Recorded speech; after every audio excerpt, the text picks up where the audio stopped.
तो हम लोगों ने जो हम लोगों की पुरानी क्लास की थी, उस पुरानी क्लास में हम लोग ऑलरेडी बातचीत कर चुके हैं कि फर्स्ट लॉ ऑफ थर्मोडायनेमिक्स के क्या ड्रॉबैक्स हैं, ऐसे कौन से पॉइंट्स थे जिनकी वजह से हम लोगों को सोचना पड़ा फर्स्ट लॉ ऑफ थर्मोडायनेमिक्स के बियॉन्ड।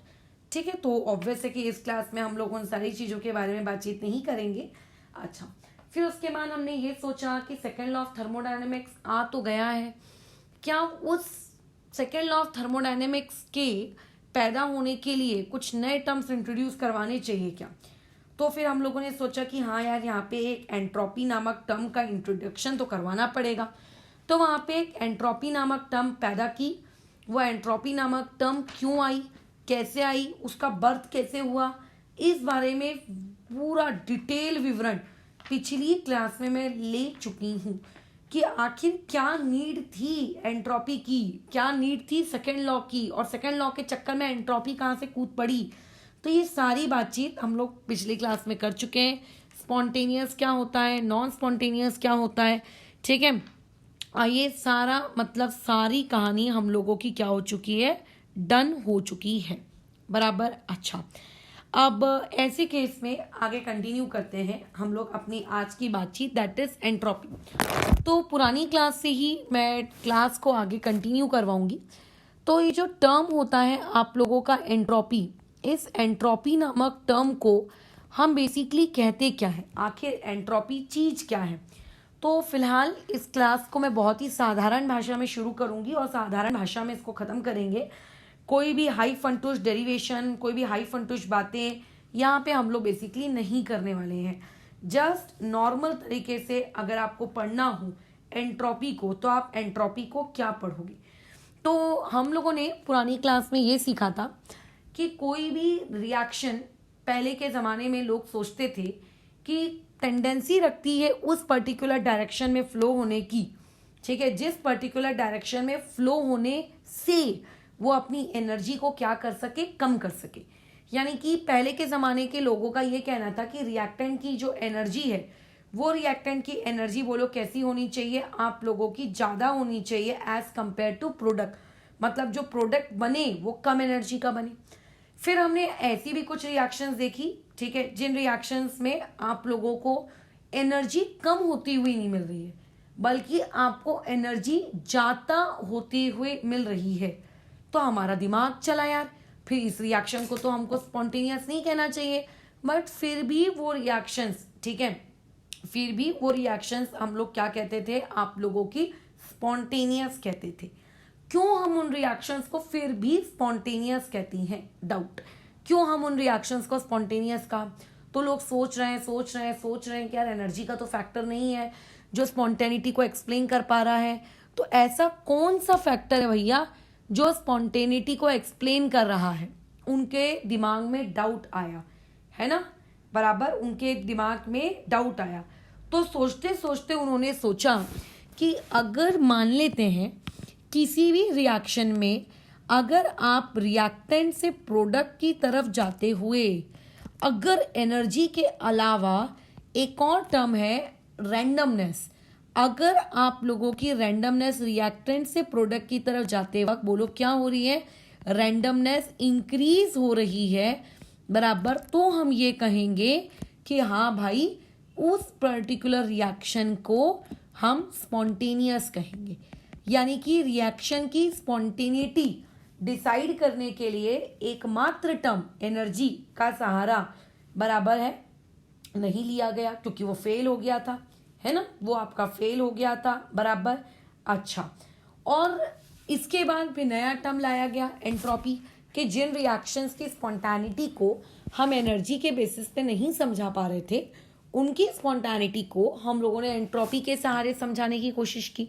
हमने दुनिया को कहा कि अगर किसी भी, ठीक है, अगर हमने किसी भी पर्टिकुलर रिएक्शन में, बराबर, हमने किसी भी पर्टिकुलर रिएक्शन ने हमें उसको स्पॉन्टेनियस कहना है, बराबर, इसको हमें क्या कहना है, अगर उसको स्पॉन्टेनियस कहना है, बराबर, हमें क्या कहना है, स्पॉन्टेनियस कहना है, तो आप उसको किस टर्म में कहो, आप उसको उसके रैंडमनेस के टर्म्स में कहो।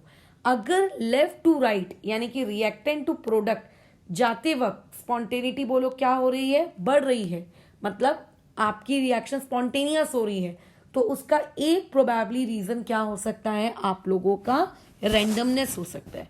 और यहीं से हम लोगों ने एक नए टर्म को हमारी केमिस्ट्री की लाइफ में इंट्रोड्यूस किया, और इस पर्टिकुलर टर्म को हम लोग क्या कहते हैं, एंट्रोपी कहते हैं। ठीक है, इस पर्टिकुलर टर्म को हम लोग क्या कहते हैं, एंट्रोपी कहते हैं। तो एंट्रोपी क्या है, ये थर्मोडायनामिक्स की एक वो पर्टिकुलर फॉर्म है, मतलब ये पर्टिकुलर क्या है, एक थिंग है जो बेसिकली किसी भी सिस्टम की रैंडमनेस को काउंट करती है, किसी भी पर्टिकुलर चीज की डिसऑर्डरनेस को मेजर करती है कि फलाना चीज इतनी डिसऑर्डर्ड है, फलाना चीज इतनी ऑर्डर्ड है ना, वो इस चीज को काउंट करती है। तो दैट इज बेसिकली एंट्रोपी, जिसका सिंबल क्या है, कैपिटल एस। मैं ऑलरेडी बता चुकी हूँ लास्ट क्लास में ये सारी चीजें। अब इसके आगे से कंटिन्यू करते हैं। खैर, इस चीज को हम लोग अभी डिराइव तो नहीं कर रहे हैं फिजिक्स में, या फिर मैं कहूँ थर्मोडायनेमिक्स में। जब आप मैकेनिकल इंजीनियरिंग पढ़ते हो, या फिर मान लेते हैं इंजीनियरिंग नहीं भी पढ़ रहे हो, अगर थोड़ी सी भी हायर लेवल की थर्मोडायनेमिक्स पढ़ रहे हो, तो एक कैरनॉट साइकिल नामक एक चीज होती है। ठीक है, कैरनॉट साइकिल नामक एक चीज होती है, हम पढ़ेंगे आगे। तो उस कैरनॉट साइकिल नामक चीज से एक डेरिवेशन निकल कर आया। ठीक है, मैं अभी वो कैरनॉट साइकिल पूरी की पूरी तुमको डिराइव करके नहीं दिखा रही हूँ, क्योंकि अभी मुझे उसकी नीड नहीं है। तो मैं कैरनॉट साइकिल वाला जो पूरा का पूरा डेरिवेशन है, अगर मैं उसकी बात करूं, तो वहां से मेरे पास एक टर्म निकल कर आया। क्या टर्म निकल कर आता है कि क्लोज्ड इंटीग्रेशन। ठीक है, इसको हम लोग क्या कहते हैं, क्लोज्ड इंटीग्रेशन या फिर साइक्लिक इंटीग्रेशन। किस चीज का, close integration of D Q upon T is 0। अब अगर तुमको पुरानी क्लासेस याद है, जहां पे मैंने तुमको स्टेट फंक्शन, पाथ फंक्शन सिखाया था, तो तुमको मैंने उस पुराने जमाने की क्लासेस में बताया था कि अगर कोई भी आप लोगों के पास क्या होता है, स्टेट फंक्शन होता है, कोई भी स्टेट फंक्शन, किसी भी प्रकार का स्टेट फंक्शन, तो किसी भी प्रकार के कोई भी स्टेट फंक्शन का हमेशा साइक्लिक इंटीग्रल बोलो क्या होता है, 0 होता है। यानी कि अगर किसी भी चीज का साइक्लिक इंटीग्रेशन बोलो क्या हो चुका है, 0 हो चुका है ना, बराबर क्या हो चुका है, उसका साइक्लिक इंटीग्रेशन क्या हो चुका है, अगर उसका साइक्लिक इंटीग्रेशन आप लोगों का क्या हो गया है, 0 हो चुका है, इसका मतलब वो पर्टिकुलर क्वांटिटी क्या है, आप लोगों का स्टेट फंक्शन है। बराबर, वो पर्टिकुलर क्वांटिटी क्या है, आप लोगों की स्टेट फंक्शन है। सही कह रही हूं मैं? अच्छा, आगे कंटिन्यू करते हैं। तो ऐसे केस में कैरनॉट साइकिल के थ्रू हमने ये देखा कि close integration of D Q by D T आपका 0 आया है, D Q by D T आपका 0 आया है। मतलब ये जो भी, ठीक है, यहाँ पे मतलब ये जो भी है, ये जो भी क्वांटिटी है, ये जो भी क्वांटिटी इसके अंदर आपने रखी है, जरूर ये क्वांटिटी आप लोगों की क्या रही होगी, ये क्वांटिटी एक स्टेट फंक्शन रही होगी। तभी तो उसका क्या है, आप लोगों का डी क्यू बाई टी क्या आया है, बोलो 0 रहा है, वो स्टेट फंक्शन रही होगी, तभी तो उसका डी क्यू बाई टी क्या आया है, आप लोगों का 0 आया है। तो यहीं से जन्म हुआ एंट्रोपी का, मैथमेटिकल टर्म एंट्रोपी का। एंट्रोपी का खैर जन्म तो हम पहले ही कर चुके थे कि रैंडमनेस होता है, बट मैथमेटिकली यहां से जन्म होता है एंट्रोपी का, और हम लोग कहते हैं कि डी क्यू बाई टी ये बेसिकली आप लोगों का इक्वल टू एंट्रोपी है। और ये एंट्रोपी कौन है, आप लोगों की एक स्टेट फंक्शन है। और अगर आप इस पर्टिकुलर क्वांटिटी का क्लोज इंटीग्रल कैलकुलेट करते हो, ठीक है, अगर आप इस पर्टिकुलर क्वांटिटी का क्लोज इंटीग्रल कैलकुलेट करते हो, तो क्लोज इंटीग्रल आपको कितना मिल जाएगा, 0 मिल जाएगा। तो यहां से दुनिया के सामने पहली बार फॉर्मूला निकल कर आया कि D Q by D T equal to बोलो कितना, डी एस। ठीक है, कब, जब आपकी किसी भी केमिकल रिएक्शन में इनफाइनाइटेसिमली स्मॉल चेंज हो रहा है, तो इनफाइनाइटेसिमली स्मॉल चेंज हो रहा है, तो इनफाइनाइटेसिमली स्मॉल चेंज के लिए D Q upon D T equal to किसके बराबर है, आपके डी एस के बराबर है। तो ये थी एंट्रोपी। कई बार हम लोग कैसा है, क्वेश्चन को क्या करते हैं, सॉल्व करते हैं। ठीक है, तो ऐसे केस में होता क्या है कि हम लोग लिखते जरूर हैं कि D Q by D equal to D S, लेकिन हमको पता नहीं होता ये आया कहाँ से, है ना, हमको पता नहीं होता। तो भी कम से कम पीछे के बैकग्राउंड के बारे में कुछ तो पता है। अब यहां से देखो क्वेश्चंस एकदम मैं आज एंट्रोपी को एकदम बेसिक लेवल पर रख रही हूँ, कुछ भी इसमें हाई फंटूस चीजें नहीं। तो ऐसे केस में अगर कोई तुमसे पूछे कि भैया इस एंट्रोपी की तू एसआई यूनिट मुझको बता कि इसकी एसआई यूनिट कितनी होगी, तो हम चले भैया इसकी एसआई यूनिट निकालने के लिए, है ना। अच्छा, अब देखो एंट्रोपी क्या है। Basically entropy dq upon dt है। अब यहाँ पे dq क्या है, dq आप लोगों का हीट है और t आपका टेम्परेचर है। तो अगर टेम्परेचर की यूनिट, ठीक है, अगर टेम्परेचर की यूनिट में केल्विन रखूँ, जो कि हम रखते भी हैं, है ना, इसकी हम यूनिट क्या रखते हैं, केल्विन रखते हैं। तो ऐसे केस में ऊपर में जो dq है उसकी यूनिट क्या हो जाएगी, देखो dq यानी कि हीट, हीट की अलग अलग यूनिट हो सकती है। हीट की यूनिट कैलोरी हो सकती है। अगर मैं हीट की यूनिट कैलोरी रखूंगी तो एसआई यूनिट एंट्रोपी की क्या आ जाएगी, कैलोरी केल्विन इनवर्स। अगर मैं हीट की यूनिट अर्ग रखूंगी तो अर्ग केल्विन इनवर्स। अगर जूल रखूंगी तो joule kelvin inverse. Kilo joule रखूंगी तो किलो जूल केल्विन इनवर्स। मतलब anything can be the unit of heat, और क्योंकि anything can be the unit of heat, so anything can be the unit of what, entropy. हाँ, अब anything में आपको जो यूनिट रखनी है वो आपको हीट की ही रखनी है, बस इस बात का ध्यान रखिएगा, ठीक है। वो यूनिट आपकी कौन सी रहनी चाहिए, हीट की रहनी चाहिए। एक पॉइंट हमें ये समझ में आ गया, और एक पॉइंट हमें यहाँ से समझ में आ गया कि ये क्वांटिटी कौन होती है, एक स्टेट फंक्शन होती है। दूसरी चीज हमको ये पता होनी चाहिए कि एंट्रोपी जो है आप लोगों की, ठीक है, एंट्रोपी जो है आप लोगों की कौन है, आप लोगों की एक एक्सटेंसिव प्रॉपर्टी है। ये पॉइंट आपको पता होना चाहिए एंट्रोपी के बारे में कि एंट्रोपी कौन होती है, एक एक्सटेंसिव प्रॉपर्टी होती है। क्या होती है, एक्सटेंसिव प्रॉपर्टी। अब आगे बढ़ते हैं थोड़ा और एंट्रोपी में। तो अगर आप किसी भी प्रोसेस में जाओ, अगर आपको उस पर्टिकुलर प्रोसेस में स्टेट चेंज होते हुए दिख रही है, जैसे आपकी किसी का पर्टिकुलर रिएक्शन में आप सॉलिड थे और फिर आपका प्रोडक्ट जो बना वो एक लिक्विड प्रोडक्ट बन गया, ठीक है, वो पर्टिकुलर प्रोडक्ट आपका क्या बन गया, लिक्विड। उसके बाद फिर हम मान लेते हैं आपने रिएक्शन जब शुरू की, है ना, तब आप लोगों के पास एक लिक्विड रिएक्टेंट था, ठीक है। अच्छा, और उसके बाद मान लेते हैं आप लोगों का जो प्रोडक्ट बन गया, बराबर बराबर क्या बन गया आप लोगों का, एक गैस बन गया। तो ऐसे केस में होगा क्या आप लोगों का, कि आप ये देख रहे हो कि स्टेट चेंज हो रही है। तो जब स्टेट चेंज होती है तो एंट्रोपी भी चेंज होती है। ऐसा क्यों, ऐसा क्यों, व्हेनेवर स्टेट चेंज, कभी भी अगर किसी भी चीज की स्टेट यानी कि फिजिकल स्टेट चेंज होती है तो फिजिकल स्टेट के चेंज होने की वजह से जो एंट्रोपी होती है वो एंट्रोपी भी बोलो क्या होती है आप लोगों की, चेंज होती है। कैसे चेंज होगी, सॉलिड में हम सब जानते हैं, बराबर, आप लोगों का क्या होता है बताओ, पार्टिकल्स बहुत ही ठीक है, उन्होंने क्या किया आप लोगों का, जुड़े जुड़े पार्टिकल्स से। फिर लिक्विड में जब आप जाते हो तो पार्टिकल्स बोलो थोड़े से क्या हो जाते हैं, लूज हो जाते हैं, है ना। अच्छा, उसके बाद जब आप गैस में जाते हो तो पार्टिकल्स और दूर दूर हो जाते हैं। इसका मतलब जब हम लोग सॉलिड में रहते हैं, जब हम लिक्विड में रहते हैं और जब हम गैस में रहते हैं तो सबसे ज्यादा, ठीक है, आपके पार्टिकल्स बोलो कहाँ पे रहते हैं आप लोगों के, सबसे ज्यादा पार्टिकल्स ऑर्डर्ड कहाँ पे रहते हैं आप लोगों के, सॉलिड स्टेट में। और जैसे जैसे आप गैस में जाते हो तो उन लोगों का जो ऑर्डर्डनेस होती है, उनकी ऑर्डरनेस बोलो कैसी होती जाती है, कम होती जाती है ना, वो बिखरने लगते हैं, दूर दूर होने लगते हैं। अब एंट्रोपी क्या है, entropy is a measure of randomness. उसको ऑर्डर नहीं चाहिए चीजें, बल्कि उसको तो चीजें जितनी ज्यादा डिसऑर्डर्ड होंगी उसको तो उतना अच्छा लगेगा। सो इन देयरफॉर सॉलिड के केस में एंट्रोपी सबसे कम होती है, गैस के केस में एंट्रोपी सबसे ज्यादा होती है।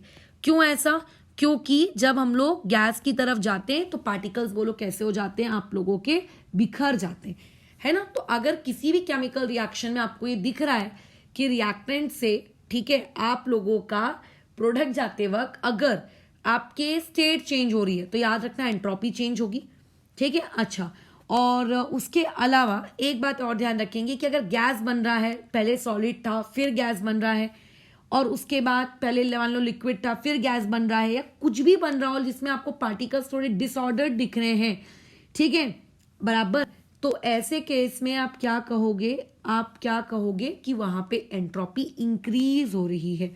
वहाँ पे एंट्रोपी क्या हो रही है आप लोगों की, बोलो, इंक्रीज हो रही है। ठीक है, ये हो गई एंट्रोपी को लेकर एक बातचीत।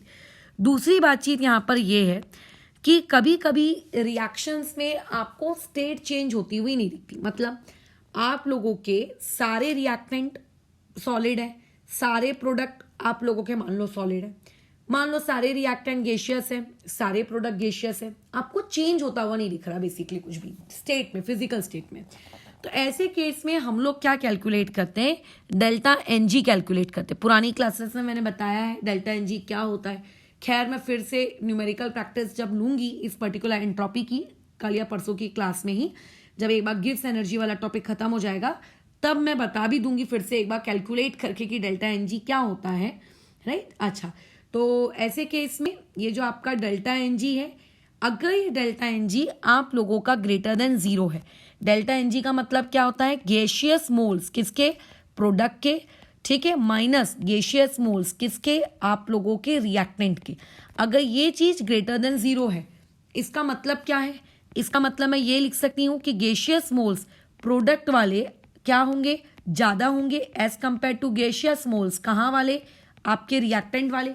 तो इसका मतलब साफ साफ यहां से समझ में आ रहा है कि जब हम रिएक्शन को करवा रहे हैं, ठीक है, जब हम रिएक्शन को करवा रहे हैं तो रिएक्शन में जो प्रोडक्ट बन रहा है बराबर, इसका जो प्रोडक्ट बन रहा है वो प्रोडक्ट आप लोगों का बोलो क्या है, ज्यादा है। ठीक है, वो प्रोडक्ट क्या है, ज्यादा है, उसमें बनने वाले जो उसके मोल्स है, जो उसकी क्वांटिटी है, वो बोलो कैसी है, ज्यादा है एज कंपेयर टू किसके, रिएक्टेंट के। तो जब भी आपका डेल्टा एनजी ग्रेटर देन 0 रहेगा, आप याद रखेंगे कि एंट्रोपी उस केस में क्या होगी, इंक्रीज होगी। यानी कि मैं एक और चीज लिख सकती हूँ कि डेल्टा एनजी का जो रहता है वो डायरेक्ट रिलेशनशिप रहता है किसके साथ, एंट्रोपी के चेंज के साथ। अगर डेल्टा एनजी का चेंज बढ़ाओगे तो एंट्रोपी में भी चेंज बढ़ेगा, अगर डेल्टा एनजी का चेंज घटाओगे तो डेफिनेटली एंट्रोपी में भी चेंज बोलो क्या होगा, डिक्रीज होगा, या फिर मैं कहूँ एंट्रोपी आपकी क्या होगी, घटेगी, है ना। ये पॉइंट्स हम लोगों ने कुछ बातचीत कर ली। अब एंट्रोपी के ही थ्रू तुमको सेकेंड लॉ ऑफ थर्मोडायनेमिक्स भी पढ़ना है। अब भैया क्या है ये सेकेंड लॉ ऑफ थर्मोडायनेमिक्स, समझाइए जरा। तो सेकेंड लॉ ऑफ थर्मोडायनेमिक्स को समझने से पहले आपको कुछ बेसिक्स, ठीक है, कुछ बेसिक्स आपको जानने होंगे। अब ये बेसिक्स क्या है, बेसिक ये है, फॉर एग्जाम्पल तुम अभी एक बुक रीड कर रहे हो, लेट से, ठीक है, लेट से तुम क्या कर रहे हो, एक बुक रीड कर रहे हो। वो बुक तुम्हारा कौन है, सिस्टम है, ठीक है, वो बुक तुम्हारा कौन है, सिस्टम है। अब बुक को छोड़ दो तो आजू बाजू का जितनी जगह है वो पूरी की पूरी जगह आप लोगों की कौन है, वो पूरी की पूरी जगह आप लोगों की सराउंडिंग है। ये हम लोग ऑलरेडी थर्मोडायनेमिक्स की इनिशियल क्लासेस में डिस्कस कर चुके हैं। वो पूरी की पूरी जगह आप लोगों की कौन है, सराउंडिंग है। अब मान लेते हैं हम लोग सिस्टम में किसी भी प्रकार की हीट एक्सचेंज करवाते हैं, मतलब मैं सिस्टम को अगर हीट देती हूँ या फिर अगर मैं सिस्टम से हीट निकालती हूँ तो उसका कुछ ना कुछ असर तो सराउंडिंग पे पड़ेगा ना। भले ही हो सकता है कम असर पड़े, हो सकता है ज़्यादा असर पड़े, बट कुछ ना कुछ तो असर पड़ेगा ना।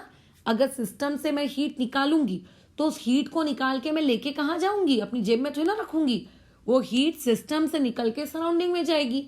या फिर अगर तुम सिस्टम को हीट दे रहे हो तो वो हीट कहाँ से आएगी, वो सराउंडिंग से ही तो लेकर आओगे ना।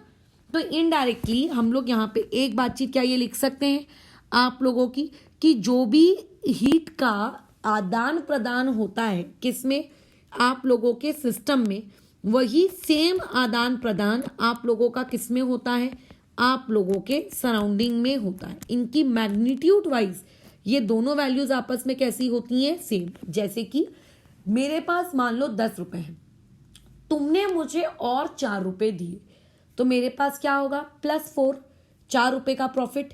बट क्योंकि तुमने मुझको 4 रुपए दे दिए तो तुम्हारे पास क्या हो रहा है, 4 रुपए का लॉस हो रहा है। तो इनडायरेक्टली जितना तुमने दिया उतना मैंने रखा।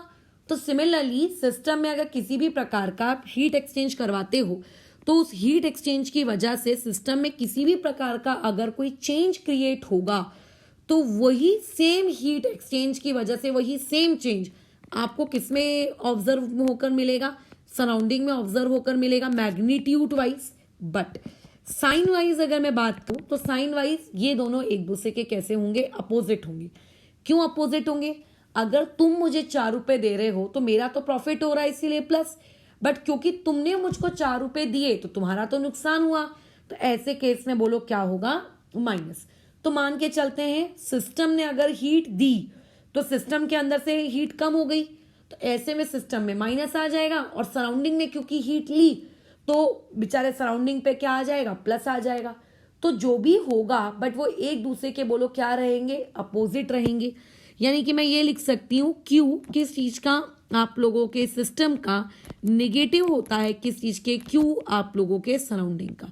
जरूरी नहीं है मैंने माइनस का साइन सराउंडिंग की तरफ लगाया तो तुम भी सराउंडिंग की तरफ लगाओ, तुम सिस्टम की तरफ भी लगा सकते हो। यहाँ पे बस ये प्लस और ये माइनस इस बात को इंडिकेट करता है भैया कि एक ले रहा है तो दूसरा आप लोगों का दे रहा है।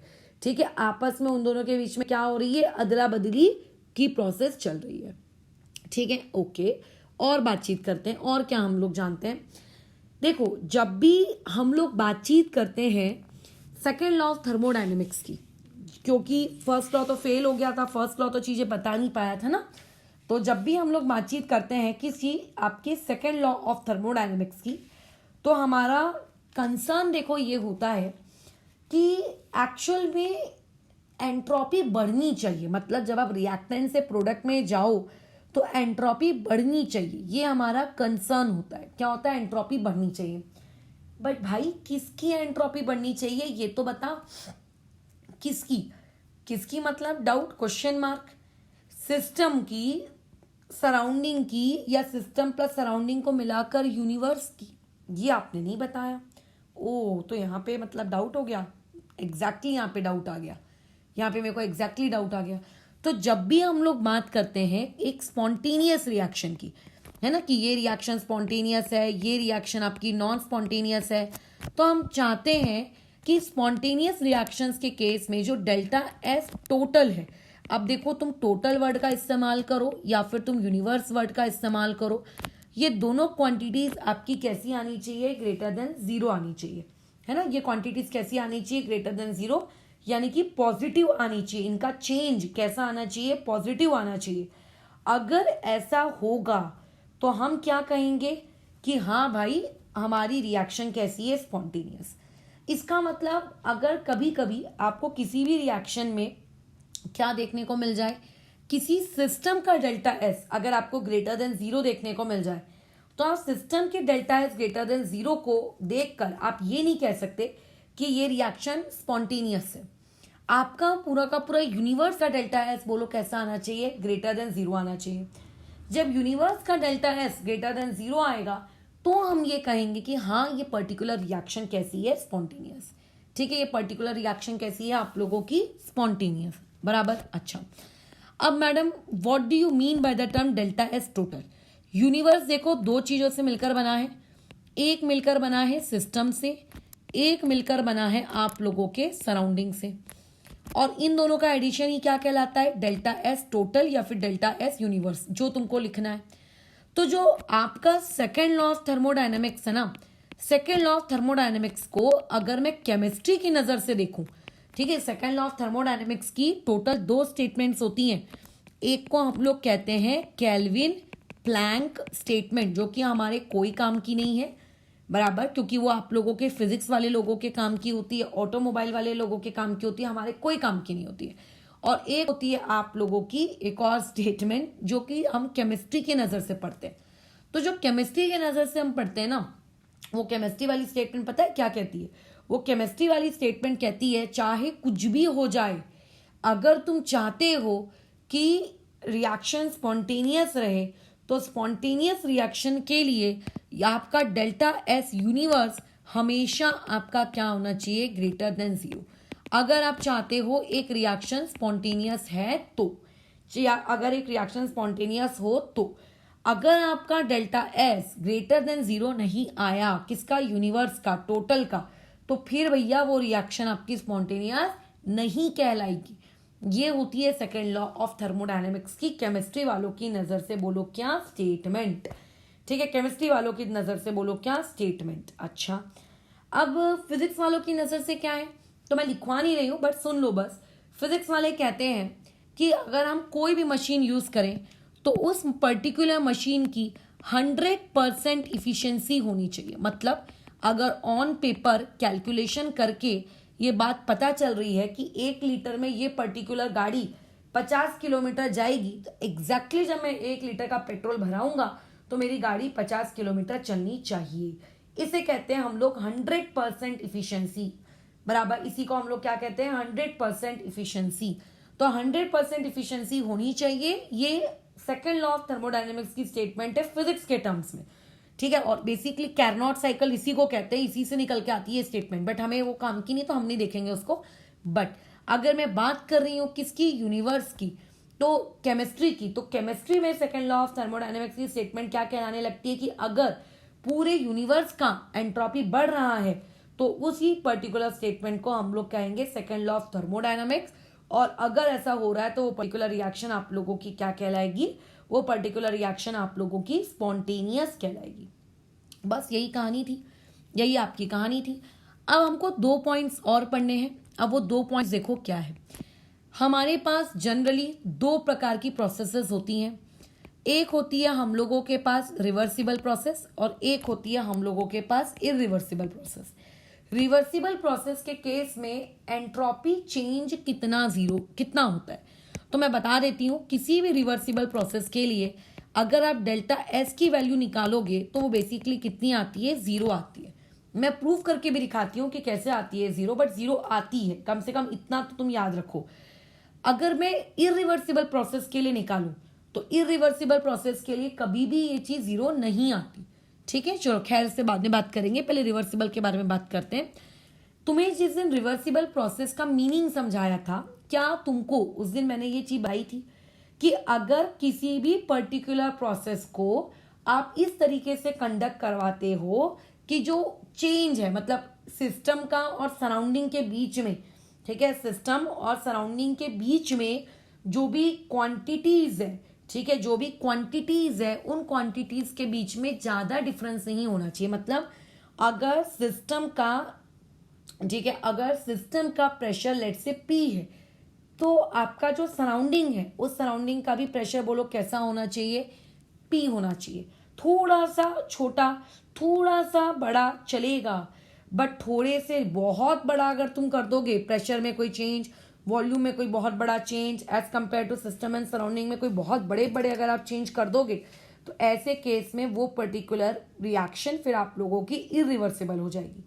तो मैं चाहती हूँ कि मेरी रिएक्शन कैसी रहे, मैं चाहती हूँ कि मेरी रिएक्शन आप लोगों की कैसी रहे, एक रिवर्सिबल रहे।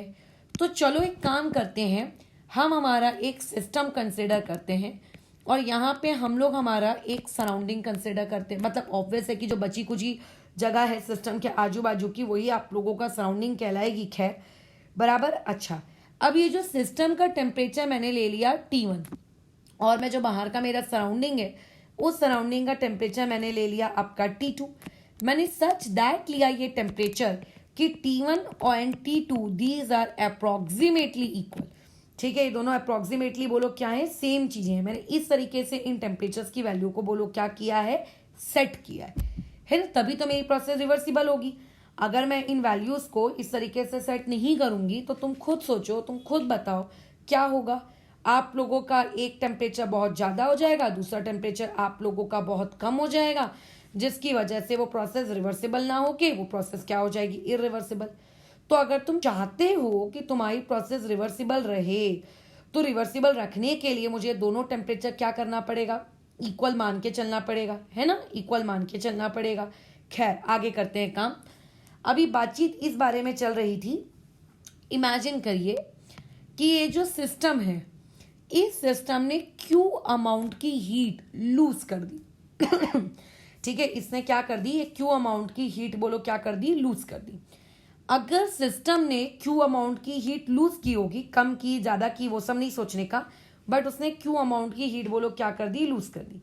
तो जब वो क्यू अमाउंट की हीट लूज करेगा तो ऑब्वियस है कि कुछ ना कुछ एंट्रोपी में चेंज तो आएगा ही आएगा, है ना, कुछ ना कुछ एंट्रोपी में चेंज तो आएगा ही आएगा। तो ऐसे में अगर ये क्यू रिवर्सिबल अमाउंट की ये हीट क्या कर रहा है, लूज कर रहा है, तो एंट्रोपी में कुछ ना कुछ चेंज आएगा। तो बताओ डेल्टा एस सिस्टम कितना होगा। तो तो हमने अभी अभी ऊपर फॉर्मूला देखा था, Q डिवाइडेड बाई T, यही फॉर्मूला होता है भैया, और क्या होता है, राइट। तो ऐसे केस में न्यूमरेटर में हम क्या लिखेंगे, कितनी हीट उसने लूज की, तो लेट्स से उसने Q reversible amount of heat lose की इसीलिए माइनस का साइन, और टेम्परेचर आपका T1। अब क्योंकि T1 और T2 अप्रोक्सीमेटली आपके सेम टेम्परेचर हैं, तो मैं क्या करती हूँ, इनको T1 और T2 को अप्रोक्सीमेटली इक्वल मानते हुए इसको क्या ले लेती हूँ, आपका T अज्यूम कर लेती हूँ। इसको मैं अपना क्या अज्यूम कर लेती हूँ, इसको मैं अपना T अज्यूम कर लेती हूँ, ठीक है। इसको मैं क्या अज्यूम कर लेती हूँ, मैं अपना T, ठीक है। अच्छा, सिमिलरली अगर मुझको ये कैलकुलेट करना है डेल्टा एस सराउंडिंग, तो अब ध्यान से सुनो, अगर सिस्टम ने कुछ अमाउंट की हीट लूज की होगी तो वो हीट कहाँ गई होगी, वो हीट आप लोगों की सराउंडिंग के पास गई होगी। अगर सिस्टम ने उस हीट को लूज किया है तो ज़रूर सराउंडिंग ने उस हीट को क्या किया होगा, आप लोगों का गेन किया होगा। यही बातचीत चल रही है ना, अगर सिस्टम ने उस चीज़ को लूज किया है तो सराउंडिंग ने उसी पर्टिकुलर चीज़ को क्या किया होगा, गेन किया होगा। तो वही सेम अमाउंट की हीट आपके सराउंडिंग ने बोलो क्या कर ली, गेन, इसीलिए प्लस का साइन। अब मुझे एक बात बताओ, मैं चाहती हूँ कि यूनिवर्स मतलब टोटल पे क्या फ़र्क पड़ा, मैं ये देखना चाहती हूँ कि डेल्टा एस टोटल पे क्या फ़र्क पड़ा, ये मेरे को चेक करना है, राइट, ये मुझको चेक करना है। तो ऐसे केस में मैंने क्या देखा, मैंने ये देखा क्या डेल्टा एस टोटल तो क्या होता है, delta S system plus delta S surrounding होता है, और सिस्टम के लिए वैल्यू क्या है, माइनस ऑफ क्यू रिवर्सिबल, ठीक है, minus of Q reversible upon T, plus यहाँ पे क्यू रिवर्सिबल अपॉन में टी। ये दोनों वैल्यूज तो इक्वल है, तो ये कट के बोलो कितना आ गया, 0 आ गया। इससे हमें क्या पता चला, इससे हमें ये पता चला कि डेल्टा एस टोटल आपके रिवर्सिबल प्रोसेस के लिए बोलो कितना हो जाता है, आपके रिवर्सिबल प्रोसेस के लिए बोलो कितना हो जाता है, या आप लोगों का 0 हो जाता है ना। अच्छा, एक बात बताओ, यूनिवर्स में जितनी भी प्रोसेसेस होती हैं, जितनी भी प्रोसेसेस, वो कैसी होती हैं, वो रिवर्सिबल होती हैं वो सारी प्रोसेसेस, कि वो प्रोसेसेस इरिवर्सिबल होती हैं। यूनिवर्स में जितनी भी प्रोसेसेस होती हैं, ठीक है, जितनी भी प्रोसेसेस, वो प्रोसेसेस आप लोगों की कैसी होती हैं, इरिवर्सिबल, ठीक है। जितनी भी नेचुरल प्रोसेसेस हैं, ये नेचुरल प्रोसेसेस आप लोगों की कैसी होती हैं, इरिवर्सिबल होती हैं, है ना। रिवर्सिबल प्रोसेस तो भैया हम करवाते हैं, अदरवाइज नॉर्मली अगर मैं नेचुरल प्रोसेसेस की बात करूं तो नेचुरल प्रोसेसेस आप लोगों की कैसी होती हैं, इरिवर्सिबल होती हैं, नेचर में कैसी होती हैं, इरिवर्सिबल होती हैं। क्या ये बात दिमाग में जा रही है। तो ऐसे केस में हम अगर ये कहें कि उन नेचुरल प्रोसेसेस के लिए या फिर उन इरिवर्सिबल प्रोसेसेस के लिए भैया डेल्टा एस कितना होगा बताओ, है ना। अगर मैं कहूँ उन लोगों के लिए डेल्टा एस कितना होगा, तो तुम कहोगे ठीक है मैडम डेल्टा एस निकाल लेते हैं उन लोगों के लिए भी। तो पहले आपको एक इरिवर्सिबल सिस्टम क्रिएट करना होगा, है ना। अगर आप एक इरिवर्सिबल प्रोसेस में डेल्टा एस टोटल या डेल्टा एस यूनिवर्स अगर आप निकालना चाहते हो तो आपको क्या करना होगा, आप लोगों को पहले वो एक इरिवर्सिबल सिस्टम क्रिएट करना होगा। तो इरिवर्सिबल सिस्टम कैसे क्रिएट किया जाता है जरा समझाइए। इरिवर्सिबल सिस्टम को क्रिएट करने का बड़ा ही आसान तरीका है। आप क्या करो, एक आपका सिस्टम ले लो, है ना, इस सिस्टम की टेम्परेचर T1 ले लो, इस सिस्टम मतलब सिस्टम के बाहर की जो जगह है यानी कि सराउंडिंग, इसका टेम्परेचर आप T2 ले लो, सच दैट कि अब T1 जो है काफ़ी काफ़ी काफ़ी काफ़ी काफ़ी काफ़ी बड़ा है किससे, T2 से। इतना बड़ा है कि अब ये पर्टिकुलर प्रोसेस आप रिवर्सिबल तरीके से नहीं करवा सकते। अब ये प्रोसेस एक ही तरीके से होगी, और वो तरीका बोलो कौन सा, वो तरीका आपका इरिवर्सिबल वाला। वो तरीका कौन सा, आप लोगों का इरिवर्सिबल वाला। एक किच तरीका है, एक किच तरीके से आप इसको करवा सकते हो, टेम्परेचर का एक बहुत बड़ा लार्ज डिफरेंस क्रिएट करके, ठीक है, बराबर, तभी आप क्रिएट करा सकते हो, और तो कोई तरीका है नहीं।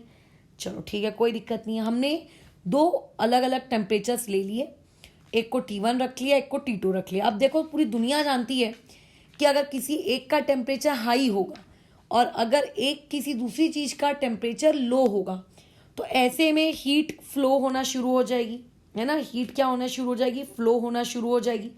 बोलो कहाँ से फ्लो होना शुरू होगी, हाइयर टेम्परेचर से लोअर टेम्परेचर, है ना। जैसे चाय गर्म होती है, वो गर्म चाय कुछ देर अगर आप एटमॉस्फेयर में रखे रहो तो बेचारी गर्म चाय क्या हो जाती है, आप लोगों की ठंडी हो जाती है ना। वो आप लोगों की क्या हो जाती है, ठंडी हो जाती है। तो ऐसे केस में उसकी अंदर की क्या हुई, उसके अंदर की जो हीट थी वो भाग गई। अब एक बार जब जब चाय ठंडी हो जाती है तो क्या वापस से वही चाय सराउंडिंग से हीट लेकर खुद को क्या फिर से गर्म कर लेती है क्या? नहीं करती ना। अगर ऐसा होता तो कितना अच्छा होता, हमें खाना वाना गर्म करने की भी आवश्यकता नहीं पड़ती। बट अनफॉर्चुनेटली ऐसा नहीं होता। इरिवर्सिबल प्रोसेस में एक बार जो हीट चली गई सराउंडिंग के पास या फिर सराउंडिंग से सिस्टम के पास आ गई तो वो वापस से आना जाना नहीं कर सकती। वन वे डायरेक्शन होता है इरिवर्सिबल प्रोसेस में। ये चीज़ कैसी होती है बोलो? One way. तो सिस्टम ने कुछ हीट किसको दे दी? सराउंडिंग को दे दी। सिस्टम ने बोलो क्या की? कुछ हीट आपके किसको दे दी? सराउंडिंग को दे दी। अब कितनी हीट सराउंडिंग को दी, बात इस पर आती है। तो मैं कोई वैल्यू तो काउंट कर नहीं रही हूँ कि कितनी हीट उसने सराउंडिंग को दी, कितनी उसने हीट सराउंडिंग को नहीं दी। मैं ये कैलकुलेट करने के लिए तो नहीं बैठी हूँ। मैंने बोला चलो अंदाजा टोली मार लेते हैं, मान लेते हैं क्यू अमाउंट ऑफ हीट उसने क्या किया? सराउंडिंग को दे डाला। उसने क्या किया? Q amount of heat surrounding को दे डाला। जा सराउंडिंग तू मेरे से अंदर से क्या कर ले? क्यू अमाउंट ऑफ हीट तू जा ले ले, उसने ऐसे बोला। अब सिस्टम तो हीट क्या कर रहा है? लूज कर रहा है, तो बेचारे के ऊपर माइनस आ जाएगा। और जो सराउंडिंग है वो क्योंकि गेन कर रहा है तो उस बेचारे के ऊपर क्या आ जाएगा? प्लस आ जाएगा। तो अगर मैं ऐसा कहूं कि सिस्टम ने क्या किया तो तुम कहोगे सिस्टम ने आप लोगों की हीट लूज कर दी। मैं कहूंगी क्या इस हीट लूज करने से सिस्टम की एंट्रोपी पे कोई फर्क पड़ा क्या? तो तुम कहोगे बिल्कुल मैडम पड़ा, क्योंकि अगर आप हीट को कम ज़्यादा करोगे तो उसके सिस्टम के एंट्रोपी पे तो फर्क पड़ेगा ना। अब क्योंकि उसने हीट लूज की इसीलिए minus Q upon temperature T1। और क्योंकि जो सराउंडिंग है उस सराउंडिंग ने हीट गेन की तो उसके भी डेल्टा एस सराउंडिंग पे कुछ ना कुछ फर्क पड़ा होगा। उसने क्योंकि हीट गेन की यानी कि बोलो क्या आ जाएगा आपका? प्लस क्यू अपॉन में टेम्परेचर कितना? T2। अब मुझे ये देखना है कि सिस्टम और सराउंडिंग की चेंज, एंट्रोपी चेंज की वजह से आपकी डेल्टा एस टोटल पे क्या फर्क पड़ा। तो आप कहोगे डेल्टा एस टोटल निकालना है। अच्छा ठीक है, कोई बात नहीं। कैसे निकालते हैं delta S total? Delta S system plus delta S surrounding वाला कर लो मैडम, आ जाएगा टोटल। तो मैंने डेल्टा एस सिस्टम की वैल्यू रख दी, ये आ गई मेरे पास वैल्यू। मैंने इसकी वैल्यू रख दी, ये मेरे पास आ गई वैल्यू। अब क्या मैं यहाँ से क्यू साइन को कॉमन निकाल सकती हूँ? अगर क्यू को कॉमन निकालूंगी तो -1/T1 प्लस 1/T2 बचेगा, बराबर। चलो थोड़ा सा मैथ्स परफॉर्म करते हैं, क्रॉस मल्टीप्लीकेशन करो। क्या आ जाएगा? -(T2 plus of T1) upon में T1 इंटू T2। अब देखो T1 T2 क्या है? T1 T2 आर टेम्परेचर है ना। अच्छा, और T1 जो है आप लोगों का काफी काफी काफी काफी काफी काफी बड़ा है किसके कंपेयर में? T2 के कंपेयर में। यानी कि T1 एक बड़ी क्वांटिटी है। अगर मैं बड़ी क्वांटिटी में से कोई छोटी क्वांटिटी माइनस करती हूं तो बड़े में से छोटा नंबर माइनस करने पर जो आंसर आएगा उसमें बड़े नंबर की साइन आएगी। यानी कि आंसर क्या होगा आप लोगों का? एक पॉजिटिव आंसर होगा, है ना, एक पॉजिटिव आंसर होगा। और अगर ये एक पॉजिटिव आंसर है इसका मतलब न्यूमरेटर बोलो क्या रहेगा? एक पॉजिटिव क्वांटिटी रहेगी। डिनोमिनेटर तो खैर खुद एक पॉजिटिव क्वांटिटी रहेगी। क्यू ये आप लोगों की पॉजिटिव क्वांटिटी है। यानी कि डेल्टा एस टोटल का जो राइट साइड है, मतलब जो लेफ्ट साइड है, सॉरी, वो लेफ्ट साइड आपकी क्या आ रही है? एक पॉजिटिव क्वांटिटी आ रही है। पॉजिटिव क्वांटिटी आ रही है इसका मतलब ग्रेटर देन जीरो कि लेस देन जीरो? आप लोगों का ग्रेटर देन जीरो आ रही है ये क्वांटिटी। क्या आ रही है आप लोगों की? Greater than zero. और अगर ये क्वांटिटी ग्रेटर देन जीरो आ रही है तो इससे हमें क्या शिक्षा मिलती है कि इरिवर्सिबल प्रोसेसेस के लिए डेल्टा एस टोटल आपका ग्रेटर देन जीरो होता है। यानी कि एंट्रोपी बढ़ती जाती है, बढ़ती जाती है, बढ़ती जाती है। तो यूनिवर्स में जो भी प्रोसेसेस होती हैं, ठीक है, यूनिवर्स में जो भी प्रोसेसेस होती हैं, ठीक है, उन सारी प्रोसेसेस में एंट्रोपी हमेशा बोलो क्या होती है? बढ़ती जाती है, बढ़ती जाती है, बढ़ती जाती है, बढ़ती जाती है हमेशा। ठीक है, तभी वो अगर बढ़ती जा रही है, बढ़ती जा रही है, बढ़ती जा रही है तो ही हम क्या कहेंगे? उसको अपनी स्पॉन्टेनियस प्रोसेस कहेंगे। ठीक है, बस। तो यहाँ पर हम लोग हमारी कहानी को ओवर करते हैं। यही आपका सेकेंड लॉ ऑफ थर्मोडायनेमिक्स था, यही तुम्हारी एंट्रोपी को लेकर बातचीत थी। तो अगर बोर्ड्स का पेपर दे रहे हो तो इतनी ही चीज़ें आप लोगों के पास खैर होती हैं। थोड़ा बहुत एक आधी ऊपर और हो रहा तो मैं देख लूँगी और इसको नेक्स्ट वाले वीडियो में इसको मैं डेफिनेटली डाल दूंगी। बट ये आपका एंट्रोपी को बेसिक्स था। इससे और भी ज़्यादा अच्छी अच्छी चीज़ें आपको देखने को मिलती हैं, बड़े बड़े डेरिवेशंस, खतरनाक फॉर्मूलेस। बट खैर वो सारी चीज़ें बोर्ड्स में कभी नहीं आती हैं, बोर्ड्स में सिर्फ इतना से ही आता है। तो हम लोग फ़िलहाल इस चीज़ को यहाँ पे रोकते हैं। इसके आगे का काम हम लोग अभी कल की क्लास में कंटिन्यू करेंगे। ठीक है।